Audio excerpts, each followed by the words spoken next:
Time check, 9:35 at night yan karating pa. So, magluto tayo ng pakbit. Meron tayong okra, sitaw, kahit ang mahal-mahal ng sitaw, kalabasa, talong, marikuso, rika, ito ang ating ricado.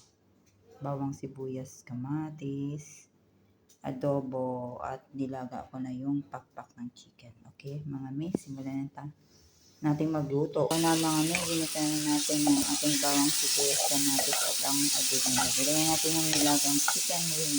Pakuluin natin at ng kaunti. At saka ilagay natin lahat ng gulay mga miss. At tatakpan at lagyan ng counting chicken. Chicken yung pinagpakuluan ng tawag ka doon. Gabi na mga miss. Lagyan natin ng konting bagoong ay alamang. Ay, bagoong pala siya. Halaoy, umapaw na mga miss. Haluin natin sandali at takpan.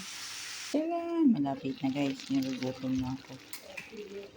Luto na siya mga miss. Bye. Bye.